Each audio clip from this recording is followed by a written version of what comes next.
नमस्कार, यो एभेन्यूज खबरको संकेत हो। तपाईं अहिले एभेन्यूज@2 मा हुनुहुन्छ। म रेखा श्रेष्ठ। प्रारम्भमा मूल खबर।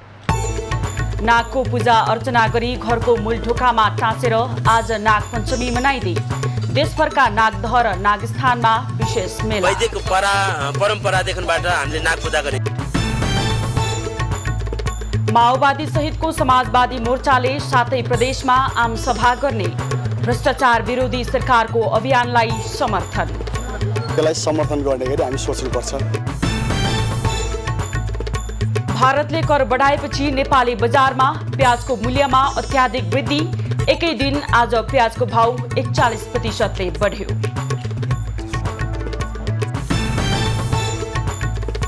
ललिता निवास प्रकरणमा सीआईबीले लियो पूर्व प्रधानमन्त्री द्वय नेपाल र भट्टराईसँग बयान। आजै प्रतिवेदन बुझाउने तयारी।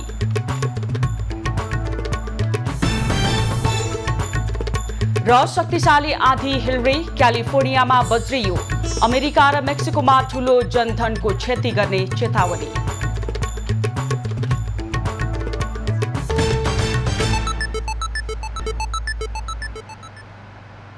अब खबरको सिलसिला प्रारम्भ गरौं। नागपञ्चमी मनाइँदै सम्बन्धी प्रसङ्गबाट।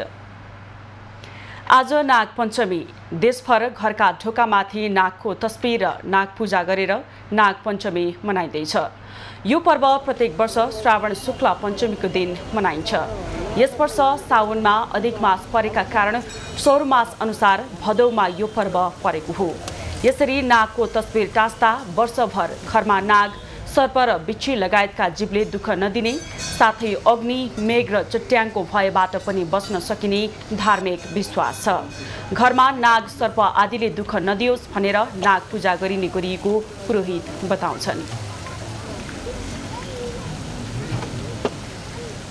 यो नागपञ्चमीको दिन जसले नाग पूजा गरेर आफ्नो घरमाथि नागको फोटो राख्छ त्यसको घरमा नागले दोष दिँदैनन् र कसैको हर नचल्नेहरू समस्या हुन्छ नागले गर्दाखेरिमा।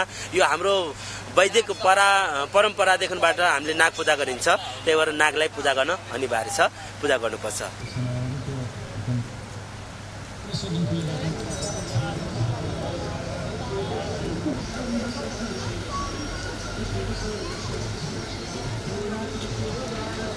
आज नागको मन्दिर वा पोखरीमा पूजा गरेर पनि नागपञ्चमी मनाउने चलन छ।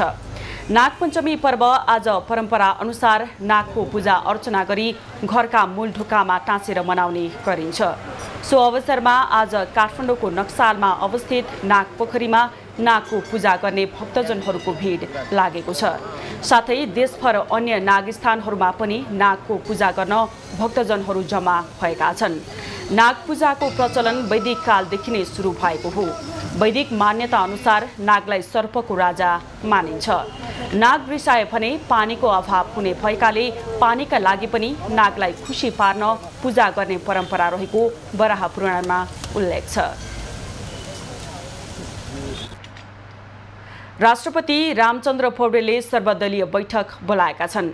संघीय संसदमा देखिएको गतिरोध अन्त्य गर्ने विषयमा छलफल गर्न राष्ट्रपति रामचन्द्र पौडेलले मंगलबार सर्वदलीय बैठक बोलाएका हुन्। मंगलबारको बैठकमा संसदमा प्रतिनिधित्व गर्ने सबै राजनीतिक दललाई मंगलबार बिहान 8:30 बजे शीतल निवास बोलाइएको हो। सुन प्रकरणलाई लिएर विपक्षी दल नेकपा एमाले पटक पटक संसद अवरुद्ध पार्दै आएको छ। सभामुख देवराज घिमिरे र राष्ट्रिय सभाका अध्यक्ष गणेश प्रसाद तिमल सिन्हाले यसअघि राष्ट्रपति पौडेललाई भेट्दै संसदको गतिरोध अन्त्यको लागि पहल गर्न आग्रह गरेका थिए। एमाले सुन तस्करी प्रकरणको उच्चस्तरीय छानबिन आयोग गठनको माग गरिरहेको छ। यसअघि प्रधानमन्त्री पुष्पकमल दाहाल, कांग्रेस सभापति शेरबहादुर देउवासँग राष्ट्रपति पौडेलले परामर्श गरेका थिए। त्यस्तै एमाले अध्यक्ष केपी ओलीसँग भेटेर राष्ट्रपति पौडेलले अवरोध अन्त्यको प्रयास गरेका थिए। संसदको गतिरोध हटाउने विषयमा प्रमुख दलबीच आज पनि छलफल हुँदैछ। प्रधानमन्त्री पुष्पकमल दाहालको आह्वानमा आज अपराह्न छलफल हुने भएको हो। हिजो भएको बैठकमा सहमति जुटाउन नसकेपछि आज पुनः छलफल हुन लागेको हो। प्रमुख प्रतिपक्षी दल नेकपा एमालेका कारण लामो समयदेखि अवरुद्ध संघीय संसद सुचारू गराउन विभिन्न तहबाट तीव्र प्रयास भएका छन्। आजको बैठकबाट सत्ता साझेदार र प्रतिपक्षी दलका शीर्ष नेताहरूसँग संसद सुचारू गर्न साझा सहमति निर्माण हुने बताइएको छ। बैठकमा सत्ता साझेदार नेपाली कांग्रेस, नेपाल कम्युनिस्ट पार्टी माओवादी केन्द्र, प्रतिपक्षी दल नेपाल कम्युनिस्ट पार्टी एमाले, राष्ट्रिय स्वतन्त्र पार्टी, जनमत पार्टी र राष्ट्रिय प्रजातन्त्र पार्टीका शीर्ष नेता सहभागी हुनेछन्। हङकङबाट मोटरसाइकल र स्कुटरको ब्रेक सुमा भित्राइएको सुन साउन 3 गते राति त्रिभुवन अन्तर्राष्ट्रिय विमानस्थल परिसरबाट बाहिरिने क्रममा राजस्व अनुसन्धान विभागको टोलीले बरामद गरेको थियो। सोही विषयमा उच्चस्तरीय छानबिन समिति बनाउनु पर्ने माग सहित साउन दोस्रो सातादेखि एमालेले संसद बैठक सञ्चालन गर्न दिएको छैन।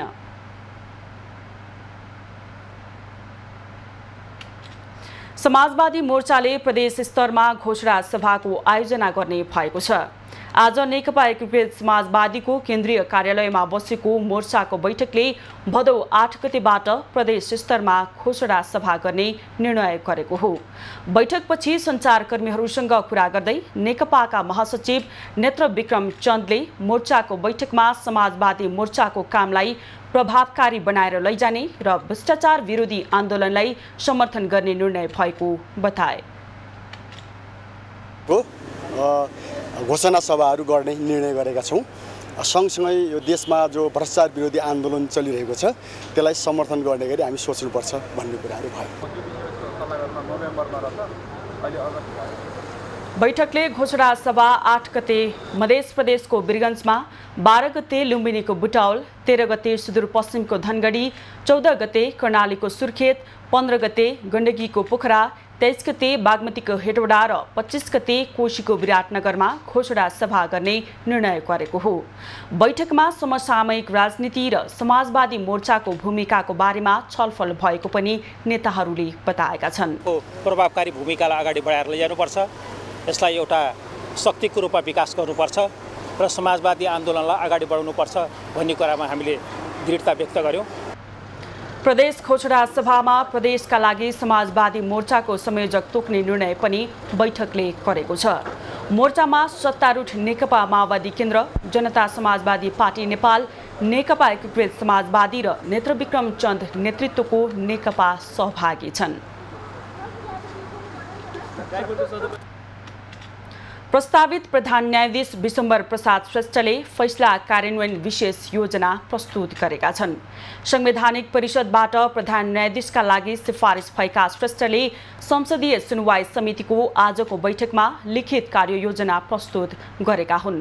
फैसला कार्यान्वयन नभएका ठाउँमा सार्वजनिक सूचना जारी गर्ने, त्यसको पालना नगर्नेलाई सार्वजनिक रूपमा जवाफदेही बनाउने र बढी फैसला कार्यान्वयन नभएका जिल्लामा नेपाल प्रहरी सहितको परिचालनबाट कार्यान्वयन अभियान सञ्चालन गर्ने उनको कार्ययोजनामा उल्लेख छ। श्रेष्ठको नाम आजै अनुमोदन गर्ने समितिको तयारी छ। नेपाली कांग्रेसका सभापति एवं पूर्व प्रधानमन्त्री शेरबहादुर देउवाले स्वर्गीय प्रदीप गिरी, बीपी कोइराला पछिको ठूलो समाजवादी चिन्तक भएको बताएका छन्। आज पार्टी केन्द्रीय कार्यालय सानेपामा स्वर्गीय गिरीको स्मृति दिवसको अवसरमा आयोजित कार्यक्रमलाई सम्बोधन गर्दै उनले समाजवादी चिन्तकको रूपमा बीपी कोइराला पछि कसैको नाम लिने हो भने प्रदीप गिरीकै नाम आउने बताएका हुन्। सभापति देउवाले स्वर्गीय गिरीका बाँकी कृति र लेखहरू भए प्रकाशित गर्न पार्टीले सहयोग गर्ने बताएका छन्। उनले स्वर्गीय गिरीका लेखबाट सिङ्गो पार्टी नै लाभान्वित हुने बताए।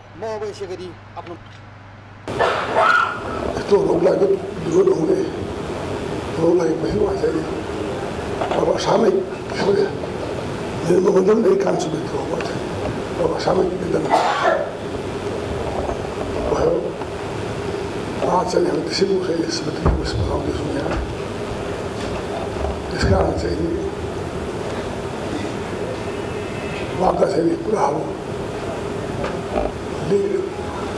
चिन्तन लेखहरू किताबहरू हामीले पार्टीले राष्ट्रिय दलमा चाहिँ गर्नुपर्दछ। त्यसबाट हाम्रो सुनको पार्टी लाभान्वित हुनेछ। सभापति देउवाले स्वर्गीय प्रदीप गिरीप्रति पार्टीमा धेरै लगाव र सम्मान रहेको कुरा कार्यक्रममा उपस्थित समुदायबाट स्पष्ट भएको बताए। कांग्रेस महामन्त्री गगन थापाले प्रदेशको नामाकरणको विषयमा स्वर्गीय प्रदीप गिरीले दिएको विचारसँग नेपाली कांग्रेस सहमत हुन सके सामाजिक द्वन्द्व हटाउन सकिने बताए।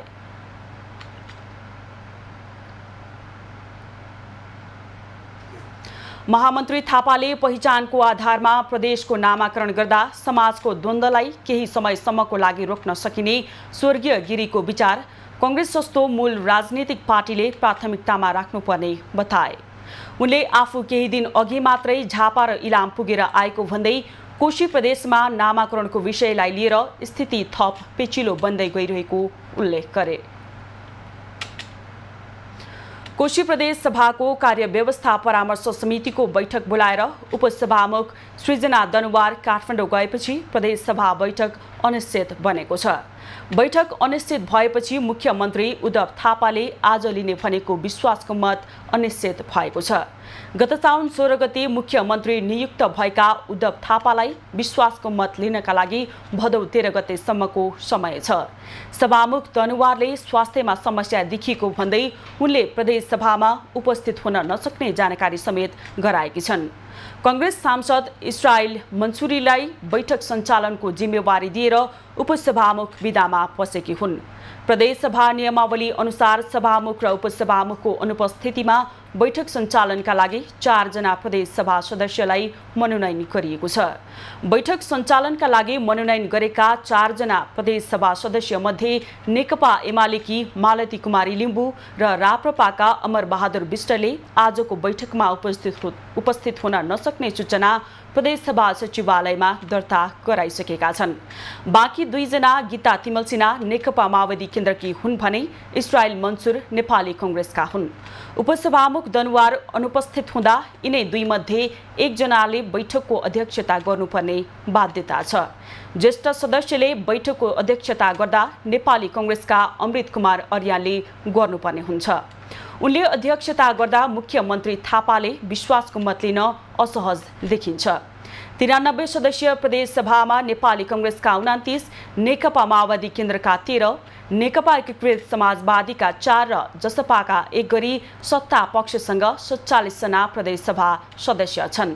विपक्षमा भने नेकपा एमालेका 40 र राप्रपाका 6 गरी 46 जना प्रदेश सभा सदस्य छन्।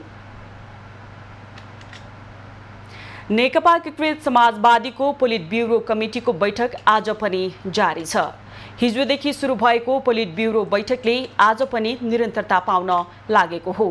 बैठकमा वर्तमान राष्ट्रिय विषय, संगठन सुदृढीकरणको रिपोर्टिङ, पार्टीका सैद्धान्तिक वैचारिक सवाल, पार्टीको संगठनात्मक अवस्था, पार्टीको आन्तरिक समस्या, आगामी कार्ययोजना अन्तर्गत संगठनात्मक अभियान, महाधिवेशन र नेतृत्वलाई सुझाव दिने कार्यसूची रहेको छ। बैठकले केन्द्रीय समिति बैठकमा एजेन्डा पनि तय गर्नेछ। केन्द्रीय समिति बैठक भदौ 5, 6 र 7 गते काठमाडौँमा बस्दैछ। एकीकृत समाजवादीले आगामी मङ्सिरमा महाधिवेशन गर्ने तयारी गरेको छ। नेपाल प्रहरीको केन्द्रीय अनुसन्धान ब्युरो सीआईबीले 2 जना पूर्व प्रधानमन्त्रीसँग बयान लिएको छ। सीआईबी प्रमुख किरण बज्राचार्यले निवासमा पुगेर पूर्व प्रधानमन्त्री द्वय, नेकपा समाजवादी पार्टीका अध्यक्ष माधव नेपाल र नेपाल समाजवादी पार्टीका अध्यक्ष डाक्टर बाबुराम भट्टराईसँग बयान लिएकी हुन्। उनीहरूले ललिता निवास जग्गा प्रकरणमा आफ्नो कार्यकालमा भएको घटनाबारे जानकारी गराएका हुन्। भट्टराईले सामाजिक सञ्जालमा आफ्नो कर्तव्य पूरा गरेको बयान दिएका छन्। हिजो साँझ एआईजी प्रमुख बज्राचार्यले दुवै प्रधानमन्त्रीहरूसँग बयान लिएकी हुन्। सीआईबीले बालुवाटार स्थित ललिता निवासको सरकारी जग्गा हिनामिना सम्बन्धी अनुसन्धान पूरा गरेको छ। प्रहरीले आज प्रतिवेदन बुझाउने तयारी गरेको छ। संगठित अपराधको कसुरमा प्रहरीलाई अनुसन्धानको हदम्याद 60 दिन हुने भएकाले भदौ 8 गतेभित्र प्रतिवेदन बुझाइसक्नु पर्ने हुन्छ। कृत्य र संगठित अपराधमा अनुसन्धान गरिरहेको सिआइबीले मुद्दाका लागि सरकारी वकिललाई सिफारिस गर्ने प्रतिवादीको संख्या पनि टुङ्गो लगाएको छैन। सिआइबीले आइतबारै अनुसन्धान प्रतिवेदन बुझाउने तयारी गरेको थियो, तर आरोपी धेरै भएकाले आजसम्म जिल्ला सरकारी वकिललाई राय सहितको प्रतिवेदन दिने गरी काम भइरहेको सिआइबीले जनाएको छ। यसअघि 406 जना विरुद्ध पक्राउ पूर्जी लिएको सिआइबीले संलग्नताका आधारमा सबैलाई प्रतिवादी बनाउनु पर्ने राय दिने तयारी गरेको छ। प्रधानमन्त्री निवास बालुवाटारसँगै जोडिएको 279 रोपनी 9 आना 3 दाम मध्ये ललिता निवासको 143 रोपनी सरकारी जग्गा किर्ते गरी व्यक्तिको नाममा अवैध रूपमा नामसारी गरेको पाइएपछि सिआइबीले गत असार 12 गतेदेखि विस्तृत अनुसन्धान सुरु गरेको थियो। उक्त सरकारी जग्गा 4 चरणमा योजनाबद्ध रूपमा संगठित गिरोहले सरकारी कागजात किर्ते गरी नक्कली हकवाला समेत तयारी गरी अवैध रूपमा व्यक्तिको नाममा नामसारी भएको अनुसन्धान प्रतिवेदनको निष्कर्ष छ। खबरको सिलसिला अझै जारी छ, हामीसँगै रहनुहोला। अब बाँकी खबर। आज पश्चिम नेपालका थारू समुदायले गुरही पर्व मनाउँदैछन्। विशेष गरी कैलाली, कञ्चनपुर, बाँके, बर्दिया, दाङ, सुर्खेत जिल्लाका साथै पछिल्लो समय काठमाडौँमा रहेका थारू समुदायले समेत भव्यताका साथ पर्व मनाउन थालेका छन्। गुरही भन्नाले एक किसिमको गाइने किरा भने बुझिन्छ। सोही किराको प्रतीकको रूपमा यो पर्वमा कपडाको पुतला खेलौना बनाइन्छ। कतिपय स्थानमा यसलाई गुरही पर्व भन्ने गरिन्छ भने कतिपय ठाउँमा गुडिया पर्व पनि भनिन्छ। आज साँझ केटीहरू गुरही फाल्ने बेला र केटाहरू पिट्ने गर्दछन्। यस्तो गर्दा रोगव्याध नलाग्ने, आफूमा भएको अवगुण जाने विश्वास गरिन्छ। कतिपय गाउँमा पिटिएका यी गुरही सडकमै चौराहामै छोडेर हिँडिन्छ भने कतिपय ठाउँमा बाजा गाजाका साथ नदीमा सेलाउन पनि लग्ने गरिन्छ। पर्वको प्रभावले गाउँ समाजबाट दुःख, कष्ट, रोगव्याधि हट्ने जनविश्वास छ। पिटिसकेपछि केटाहरूले केटीसँग घुघरी प्रसाद स्वरूप मागेर खाने चलन छ। घुघरी अर्थात् चना, केराउ, मटरा, मकैको भुजा मिसाएर तयार गरिन्छ। पर्वका अवसरमा कैलाली, कञ्चनपुरका केही स्थानीय तहले आज स्थानीय बिदा समेत दिएका छन्, तर सुदूरपश्चिम प्रदेश सरकारले भने आज बिदा दिएको छैन। चन्द्रमास अनुसार श्रावण शुक्ल पक्षको तेस्रो दिन आज बिहानैदेखि पशुपतिनाथ मन्दिर लगायत देशभरका शिवालयमा भक्तजनको भिड लागेको छ। यस वर्ष चौमास अनुसार साउन महिनामा अधिक मास परेकाले चन्द्रमास अनुसारका सोमबार पनि पशुपतिनाथ मन्दिर लगायत देशभरका शिवालयमा भक्तजनको भिड लागेको हो। चन्द्रमास अनुसार श्रावण शुक्ल पक्षभर पशुपति क्षेत्र विकास कोषले पशुपति क्षेत्रमा विशेष व्यवस्था गरेको छ। कोषले महाशिवरात्रि र तीजमा जस्तै भक्तजनका लागि पशुपतिनाथमा विशेष व्यवस्था गरिएको छ। बिहान 3 बजेदेखि नै पशुपतिनाथका चारै ढोका खुल्ला गरिएको उनले बताए। मन्दिरमा विगतका सोमबार जस्तै भक्तजनको भिड देखिएको छ। विशेष गरी सोमबारको व्रत गरेका महिला रातो र हरियो पहिरनमा सजिएर पशुपतिनाथ लगायत शिवालयमा भेला भएका छन्। यस वर्ष सौर मास अनुसार साउनमा अधिक मास परेकाले सोमबारको व्रत गर्ने वा नगर्ने भन्नेमा दुविधामा रहेका व्रतालुले अहिले भने खुलेर व्रत गरेका छन्। चन्द्रमास अनुसार भदौको 4 र 11 गतेको सोमबार शुक्ल पक्षमा परेको छ। यसअघि श्रावण कृष्ण पक्षका 2 सोमबार असार 25 गते र साउन 1 गते परेको थियो। साउन 2 गतेदेखि 31 गतेसम्म अधिक मास परेको थियो। त्यसैले भदौ 14 गतेसम्म श्रावण शुक्ल पक्ष छ। श्रावणको सोमबार शिवालयमा पूजा आराधना एवं दर्शन गरेमा मनोकामना पूरा हुने धार्मिक विश्वास छ। यसै विश्वासका आधारमा आज पशुपतिनाथसँगै राजधानीका गोकर्णेश्वर, नागेश्वर, बसन्तपुर स्थित सानो पशुपतिनाथ भनेर चिनिने मक्खन महादेव, डोलेश्वर लगायत शिवालयमा पनि भक्तजनको भिड आज र भदौ 11 गतेको सोमबार पनि व्रत गरी साउनको सोमबारको व्रत लिनेले त्यसै दिन गोदान एवं पूर्णपात्र दान गरी साउने सोमबारको व्रत समापन गर्ने गर्दछन्। मनसुनसँगै सुरु भएको डेङ्गु संक्रमणको जोखिम थप 3 महिनासम्म रहने आकलन गरिएको छ। राष्ट्रिय एपिडेमियोलोजी तथा रोग नियन्त्रण महाशाखाले कार्तिकसम्म डेङ्गुको संक्रमण जोखिम रहने आकलन गरेको हो। पानी पर्ने क्रम जारी रहेकाले कार्तिकसम्म डेङ्गुको जोखिम रहने आकलन महाशाखाको छ। सुनसरीको धरान र आसपासमा ज्यानै लिने गरी डेङ्गु संक्रमण फैलिए पनि अन्यत्र जोखिमपूर्ण अवस्था अहिलेसम्म देखिएको छैन।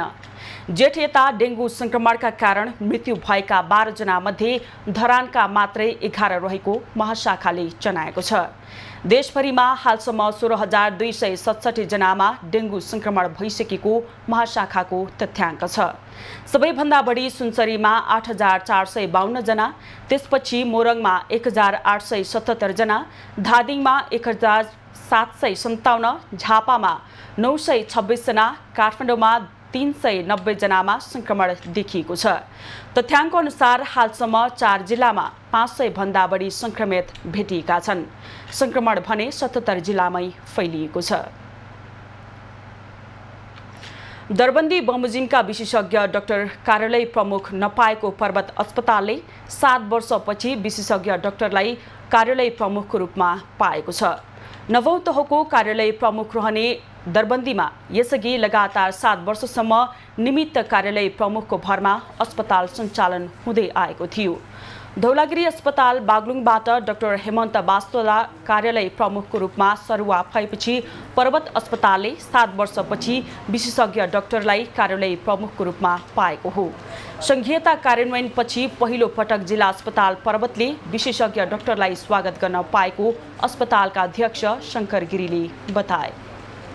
उहाँले जसरी यसभन्दा अगाडि यहाँ सेवा दिनुभएको थियो होइन, एमडिजिपीको रूपमा कन्सल्टेन्टको रूपमा होइन, फेरि अब उहाँको नेतृत्वमा हामी अगाडि बढ्दैछौँ। त्यसको निम्ति पनि उहाँलाई फेरि पुनः स्वागत गर्न चाहन्छु। त्यस्तै डाक्टर रन्जित यो अनुभवी व्यक्ति हुनुहुन्छ।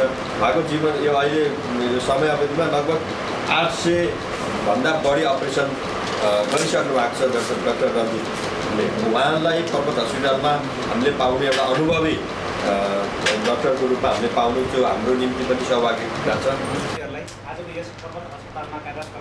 नागरिकको आशा विश्वास कायम गरिरहेको अस्पतालमा आगामी दिनमा सेवामा समेत चुस्तता ल्याउँदै विस्तार गरिने अस्पतालले जनाएको छ।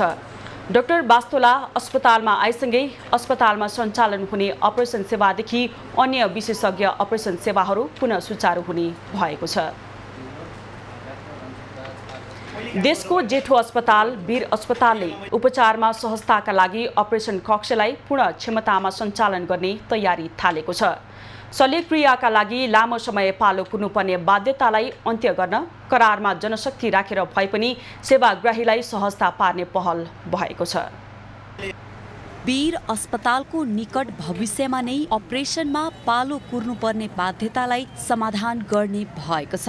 वीर अस्पतालका निर्देशक डाक्टर सन्तोष पौडेलले अपरेसनमा महिनौदेखि पालो कुर्नुपर्ने बाध्यतालाई हटाउन अस्पताल लागि परेको बताए। उनले त्यसका लागि अस्पतालको क्षमतामा रहेका अपरेसन थिएटरहरूलाई पूर्ण क्षमतामा सञ्चालन गर्न प्रयास गरिरहेको र करारमा जनशक्ति थप्ने योजना रहेको बताए। स्वास्थ्य तथा जनसङ्ख्या मन्त्रालयले तय गरेका कार्यविधि निर्देशिका र अस्पतालले गर्न सक्ने विषयलाई लिएर तयार पारेको प्रतिवेदन अस्पतालले प्राप्त गरिसकेको छ। हामीले अघिल्लो आर्थिक वर्षमा बजेट पाउन सकेनौँ र अहिले यो वर्ष चाहिँ हामीले त्यसको लागि बजेट पाएछौँ र त्यसमा हामीले त्यहाँ चाहिँ चाहिने अत्यावश्यक औजार मेसिनहरू र त्यहाँको केही भौतिक संरचनामा हामीले पुनर्संरचना गर्नुपर्ने छ। त्यसको लागि हामी अहिले योजनामा छौँ र चाँडै नै त्यो कार्यान्वयन गर्छौँ। डाक्टर पौडेलले बिरामीलाई मध्यनजर गर्दै सेवा अवधि थप गराएको भन्दै ओपीडी भएको स्थानमा काउन्टर स्थापना गरिएको बताए। उनले ल्याब सेवा पनि बिहानदेखि नै सञ्चालन गर्ने व्यवस्था मिलाइएको जानकारी दिए। यसअघि बिहान 9 बजेदेखि सेवा दिने गरेको वीर अस्पतालले हाल बिरामीको चापलाई मध्यनजर गर्दै बिहान 8 बजेदेखि 4 बजेसम्म सेवा प्रवाह गर्दै आएको छ। वीरमा नर्सिङ जनशक्ति थप भएपछि बन्द अवस्थामा रहेको 70 शैय्या सञ्चालनमा आएको छ। वीर अस्पतालले आकस्मिक सेवा निशुल्क सञ्चालनका लागि बजेट पर्याप्त नहुँदा अप्ठ्यारो भएको बताएको छ। आकस्मिक सेवा बापत अघिल्लो वर्ष करिब 8 करोड 20 लाख रुपैयाँको छुट उपलब्ध गराइएको, तर सरकारले विभिन्न शीर्षकमा 1 करोड 15 लाख रुपैयाँ मात्रै दिएको छ। आकस्मिक सेवातर्फ 52 शैय्या सञ्चालनमा छ। आकस्मिक सेवा निशुल्क गराउन सरकारले 3 करोड बजेट विनियोजन गरे पनि त्यो पर्याप्त नहुने बताए। वार्षिक रूपमा अघिल्लो वर्ष हामीले 8 करोड 20 लाखको छुट गऱ्यौँ करिब। त्यो भएपछि तर सरकारले हामीलाई यो विभिन्न शीर्षकमा चाहिँ ज्येष्ठ नागरिक कार्यक्रमहरूमा हामीलाई दिएको पैसा 1 करोड 15 लाख थियो। भनेपछि त हामी त 8 गुणै बढी खर्च गरेछौँ। भनेपछि वीर अस्पताल जस्तो केन्द्रीय अस्पताललाई त्यसले पुगेन भनेर हामीले यो पालि अहिले चाहिँ 3 करोड चाहिँ पुर्याउनु भएको छ बजेटमा, तर त्यो पनि पर्याप्त होइन। बिरामीको उपचारमा अपरेसनका लागि करार सेवामा जनशक्ति थप्ने योजना छ। भिआइपी भिभिआइपी सेवा अस्पतालले लामो समयदेखि दिँदै आएको छ। अस्पतालले आधारभूत स्वास्थ्य सेवादेखि विशिष्टीकृत स्वास्थ्य सेवा एउटै छानामुनि प्रदान गर्दै आएको छ। कैलालीको लम्कीचुहा नगरपालिकाद्वारा सञ्चालित लम्कीचुहा अस्पताल व्यवस्थित भएपछि सेवाग्राहीहरूले लाभ पाएका छन्। अस्पतालको इमर्जेन्सी सेवा र फार्मेसी सेवा सहितका अन्य सेवा सुविधाहरूलाई अस्पतालले विस्तार गर्न थालेसँगै सेवाग्राहीलाई राहत भएको हो। आफ्नै घर आँगनमै गुणस्तरीय सर्वसुलभ स्वास्थ्य सेवा पाउन थालेपछि स्थानीय खुसी भएका छन्। यो हो कैलालीको लम्कीचुहा नगरपालिकाद्वारा सञ्चालित लम्कीचुहा अस्पताल। अस्पताल स्थापनापछि यस क्षेत्रका जनताहरूलाई भरपर्दो स्वास्थ्य सेवाका लागि टाढा जानु परेको छैन। सुविधायुक्त स्वास्थ्य संस्था नहुँदा लम्कीचुहा नगर क्षेत्रका बिरामीहरू कोहलपुर, टिकापुर, धनगढी र भारतमा जानुपर्ने बाध्यता रहेको थियो। तर 2076 साल चैत्र महिनाबाट अस्पताल सञ्चालनमा आएपछि बिरामीहरूका लागि टाढा जानुपर्ने बाध्यता हटेको छ। पहिले त नेपाल गऱ्यौँ, उहाँले घोडाघोडी गऱ्यौँ, त्यसम्मलाई हामीलाई राम्रो भइरहेछ, राम्रो ठिक छ। दक्ष जनशक्ति लगायतका विभिन्न कुरालाई ख्याल गर्दै गुणस्तरीय स्वास्थ्य सेवा प्रभावमा अस्पताल तल्लीन हुनुपर्ने स्थानीय दिलबहादुर साउदले सुझाव दिएका छन्। पहिलाको भन्दा अलिक प्रभावकारी बनाउनुपर्छ भन्ने हामीलाई लागिरहेको छ। किन भन्दाखेरि स्थानीय तहमा केही मान्छेहरू गरिब विपन्न वर्गका मान्छेहरू पनि टाढा जान सक्दैनन्। त्यसकारणले प्राइभेट सेक्टर भन्दा पनि सरकारी अस्पतालमा सेवा सुविधालाई पनि एकदम सजिलो, सर्वसुलभ र सजिलो बनाउनुपर्छ भन्ने हाम्रो बुझाइ छ। स्वास्थ्य सेवालाई अझै प्रभावकारी बनाउन इमर्जेन्सी र फार्मेसी सेवालाई अस्पतालले व्यवस्थित पारेको छ।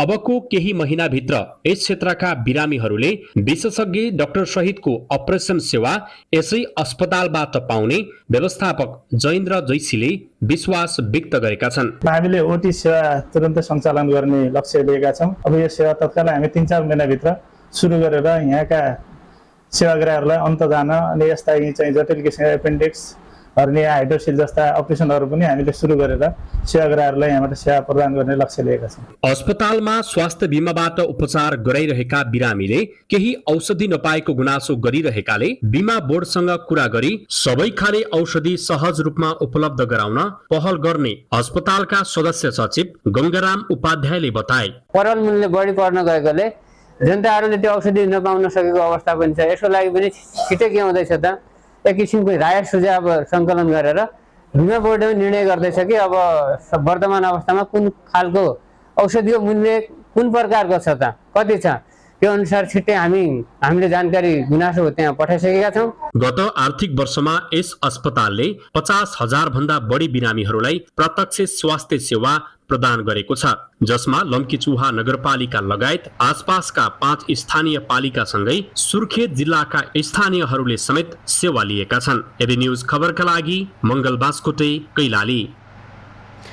दर्शकवृन्द, भक्तपुरको एक सुधार गृहको थुनामा एक युवकको आइतबार मृत्यु भए पश्चात उक्त क्षेत्र अहिले तनावग्रस्त बनेको छ र मृतकको आफन्तहरूले छानबिनको माग गर्दै अहिले प्रदर्शन र तोडफोड गरेको छ। यसै विषयमा थप जानकारी लिनुको लागि हामी भक्तपुरबाट हाम्रा संवाददाता पुष्प श्रेष्ठसँग प्रत्यक्ष सम्पर्कमा जोड्दैछौँ।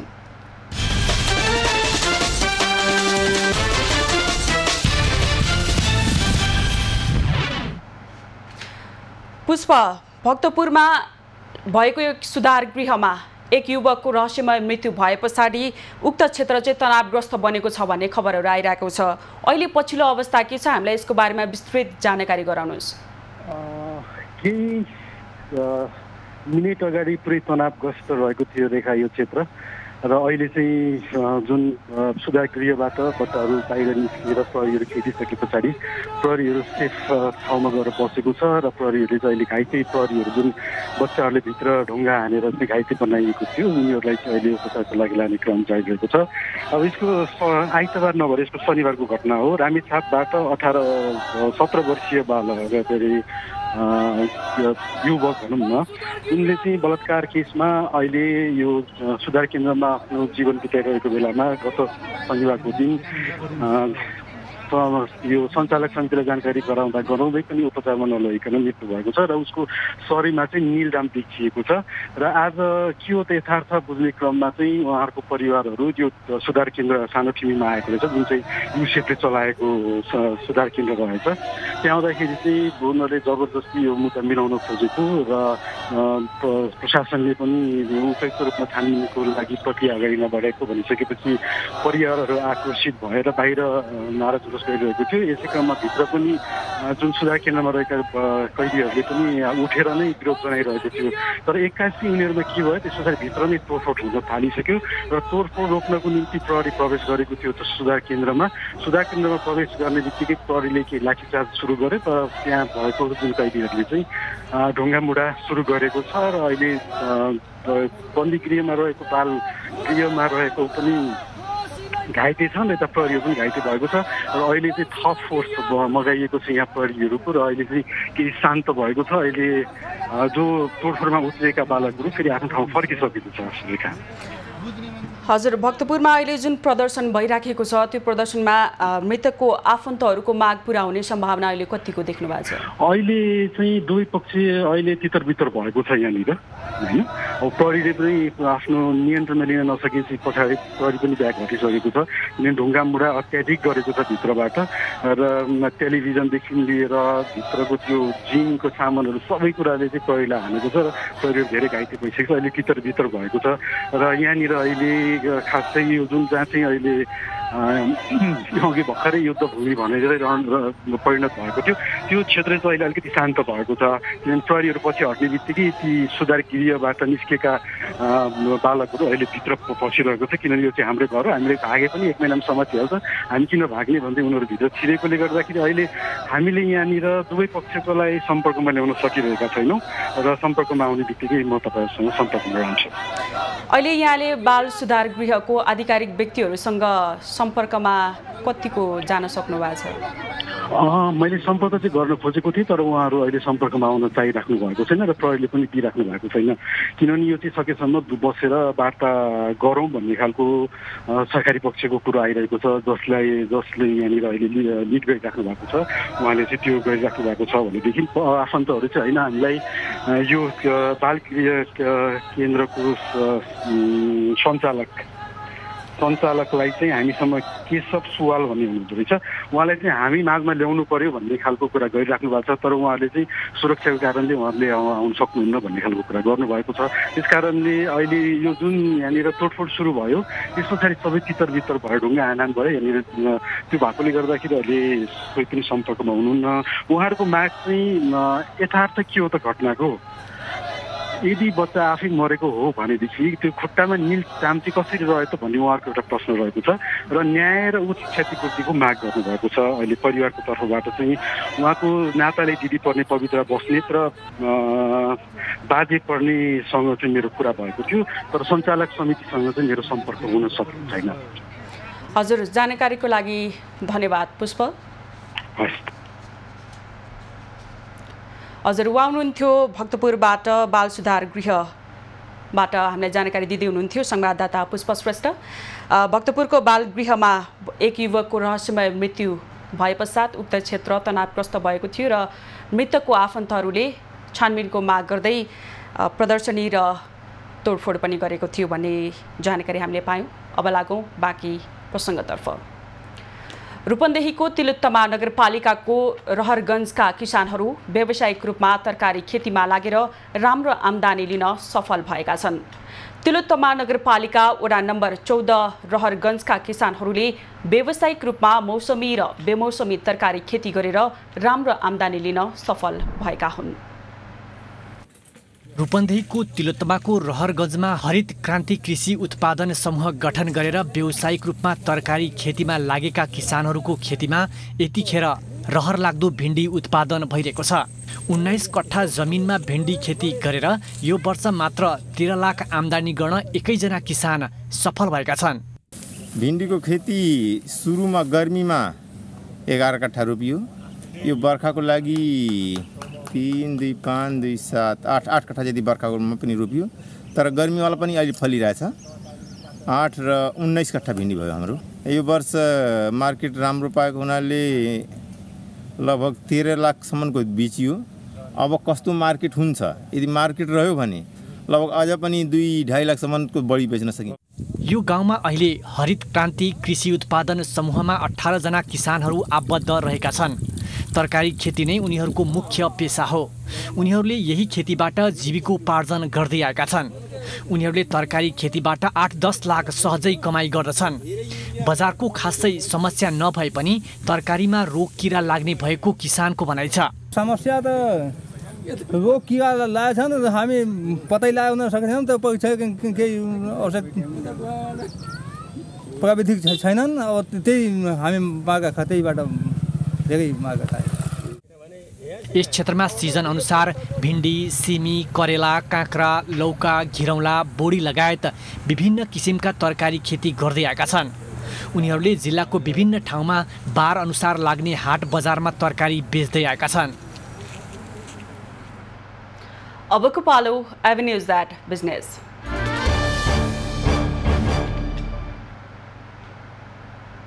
स्वदेशमा पर्याप्त रोजगारको अवस्था नहुँदा वैदेशिक रोजगारमा जानेको संख्या दिनानुदिन बढ्दो छ।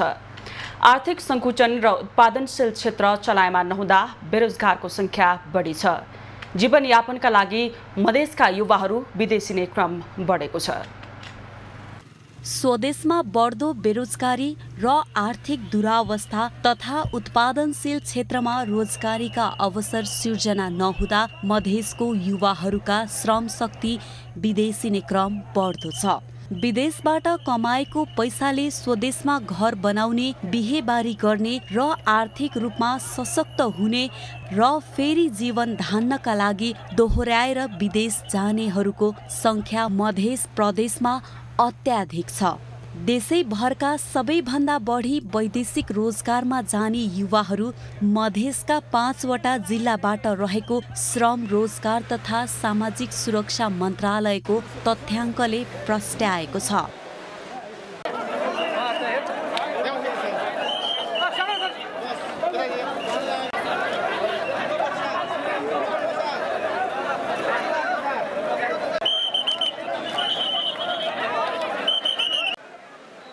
जसमध्ये पहिलो स्थानमा रहेको धनुषाबाट आर्थिक वर्ष 2066 देखि 2079 सम्म 2,16,122 जना, महोत्तरीबाट 1,96,895 जना, सिराहाबाट 1,78,235 जना, सप्तरीबाट 1,27,148 युवाहरू विदेशिएका छन्। सर्लाही र रौतहरबाट क्रमश 5औं र 6औं स्थानमा रहेको छ। हामीले लाने भनेको तपाईको 300 कामदार यहाँबाट लान्छौँ। यसको लागि तर आज हामीले एडभर्टाइजमेन्ट गर्दा मान्छे चाहिँ अब 2000 भन्दा बढी आएको छ। सकेसम्म सबैलाई सम्मानजनक तरिकाले सबैलाई इन्टरभ्यू लिएर हामीले हाम्रो कोटा अनुसार हामी कम्तीमा पनि 400 जना यहाँबाट हामी लिएर जान्छौँ। कामदारको घरमा गएर हामी आफै इन्टरेक्ट गरेर हामी कामदार हामी भर्ती गर्छौँ। कुनै पनि एजेन्टले नठगियोस् भनेर। र फेरि अर्को कुरो, यो व्यक्तिहरूलाई यहाँबाट लगेपछि यहाँ अन्तर्वार्ता पास भएपछि गाडी भाडादेखि लिएर बस्ने खाने सुत्ता हामीले पैसा तिर्छौँ। घर परिवार छाडेर अर्थ उपार्जनकै लागि विदेशिन बाध्य भएका छन्। अधिकांश आप्रवासनमा जानेहरूको घर परिवारमा मनोसामाजिक समस्या, बालबालिकाहरूमा विद्यालय नजाने समस्या लगायतका सामाजिक समस्या बढ्दै गए तापनि विदेशिन बाध्य भएका छन्। हामीलाई अगर नेपालमै नै रोजगार गरिदियो भने हामीलाई अरू मुलुकमा जान नपरोस्। अनि हामी चाहिँ बिहानदेखि 8 बजेदेखि यहीँ उभिरहेछौँ अनि अहिलेसम्म हामी इन्टरभ्यू दिन पाएका छैनौँ। म यही भन्न चाहन्छु। ऋणको कारण घर बार विहीन हुनुपर्ने लगायतका सामाजिक र मानसिक कठिनाइहरू भोग्नु परे तापनि सुरक्षित गन्तव्यका लागि वैदेशिक रोजगारमा जाने गरेका छन्। गाउँ नै वृत्ति नै गरी भइरहेको युवा श्रम शक्ति पलायनले दीर्घकालीन रूपमा फाइदा भन्दा बेफाइदा बढी हुने योजनाविद तथा श्रम क्षेत्रका जानकारहरू बताउँछन्। अबको पालो कृषि खबर। पाल्पाका किसानहरू अकबरे खुर्सानी खेतीतर्फ आकर्षित भएका छन्। अन्नबालीलाई बाँदरले नष्ट गर्न थालेपछि वैकल्पिक खेतीका रूपमा किसानले खुर्सानी रोप्न थालेका हुन्। पाल्पाको रिब्दीकोट गाउँपालिकाका कृषकले कम्तीमा 1 रोपनी र बढीमा 25 रोपनी जग्गामा खुर्सानी खेती गरेका छन्। रिब्दीकोट गाउँपालिकामा मात्रै अघिल्लो वर्ष 500 मेट्रिक टन खुर्सानीको उत्पादन भएको थियो। 1100 रोपनीमा गत साल 800 रोपनीमा 600 रोपनी जतिमा चाहिँ उत्पादन थियो भने अहिले 1100 रोपनीमा खुर्सानी अकबरे खुर्सानीको चाहिँ रोपण भएको छ सम्पूर्ण हाम्रो गाउँपालिकाको 8वटै वडामा। र अकबरे खुर्सानीमा त गत सालभन्दा यस पटक चाहिँ उत्पादनमा अलिकति कमी आएको छ। समयमा पानी नआएको कारणले गर्दाखेरि उत्पादनमा कमी आएको छ, रोग अलिकति बढेको छ। तर चाहिँ किसानहरूले राम्रो मूल्य पाइरहेको अवस्था छ। पाक्न नभ्याउँदै उही बोटैबाट चाहिँ किसानहरूले व्यापारीहरू गएर किसानहरूको चाहिँ अकबरे खुर्सानी किनिदिरहेको अवस्था छ। किसानहरू निकै खुसी छन्। यस वर्ष करिब 50 मेट्रिक टन बिक्री भइसकेको छ। अकबरे खुर्सानी उत्पादन गर्नुभन्दा बेच्ने कसरी भन्ने चिन्ता सुरुमा किसानमा थियो। तर बजारमा राम्रो भाव पाएपछि किसान उत्साहित भएका छन्। पोहोर साल त्यति साह्रै बेच्न पाइएन, नयाँ बुट्टा भएर भाउ पनि थिएन। 120 सम्म पाकेकोलाई बेच्यो भने नयाँलाई त्यही 60-70 मा बेचिन्थ्यो भने अहिले चाहिँ असम भाउ 220 बाट लिएर अहिले घट्दै घट्दै आछ। कहिले 180, कहिले 150 गर्दा गर्दा अहिले त 120 भन्दै हुनुहुन्छ। आज पनि बेच्ने हो, अलिअलि टिप्दैछौँ। अकबरे खुर्सानीको उत्पादन र बजारीकरणमा रिब्दीकोट गाउँपालिकाले सहयोग गरेको छ। रिब्दीकोटको खुर्सानी बिक्रीका लागि चाउचाउ कम्पनीका साथै बुटवल भैरहवाका व्यापारीसँग सम्झौता भएको छ। विभिन्न अचार उद्योग तथा पसलमा खुर्सानी बिक्री भइरहेको छ।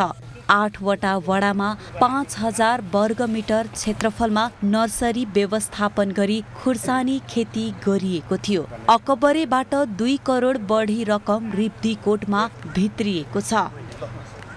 अनिल लिगल, पाल्पा। खबरको सिलसिला अझै जारी छ, हामीसँग रहनुहोला।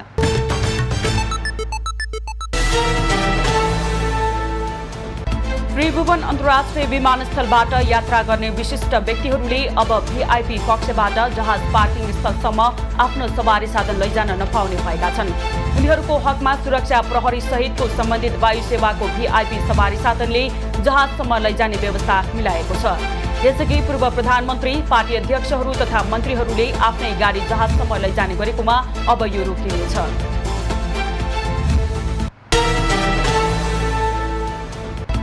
पूर्व मन्त्री एवं तत्कालीन काठमाडौँ नगरपालिकाका प्रमुख पीएल सिंहलाई पुनः अस्पतालमा भर्ना गरिएको छ।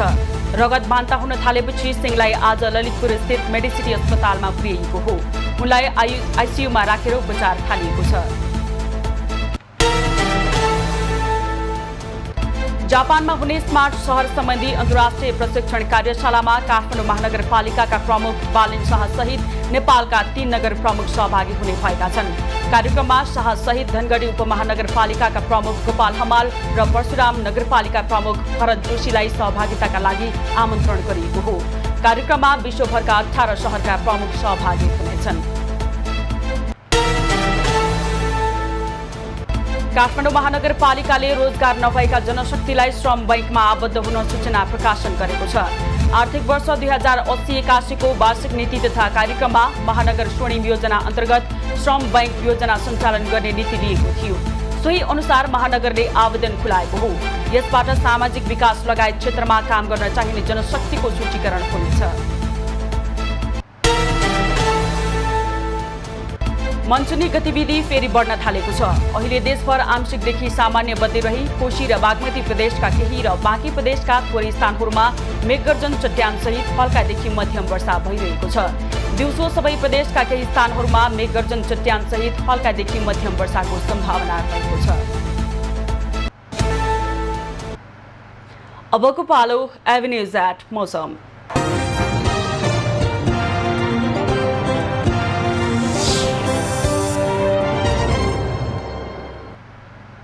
हाल देशभर आंशिकदेखि सामान्य बदली रही कोशी र बागमती प्रदेशका केही र बाँकी प्रदेशका थोरै स्थानहरूमा मेघगर्जन चट्यान सहित हल्कादेखि मध्यम वर्षा भइरहेको छ।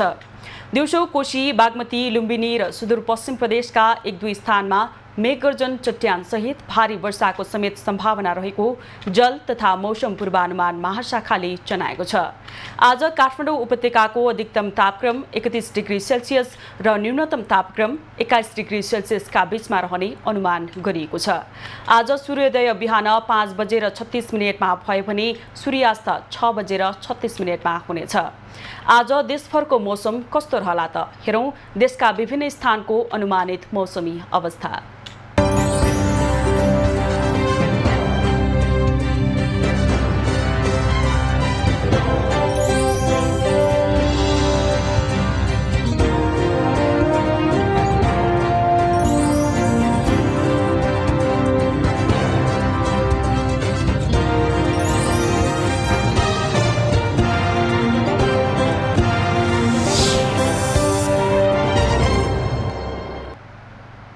अहिलेलाई खबरको क्रम यति नै। एभेन्यूज खबरका यी सहित अन्य विस्तृत खबरका लागि www.avenews.tv लगइन गर्न सक्नुहुनेछ। युट्युब, फेसबुक र ट्विटरमा पनि हामीलाई फलो गर्न सकिनेछ। खबरभित्रको खबरका लागि हेर्दै रहनुहोला एभेन्यूज खबर। नमस्कार।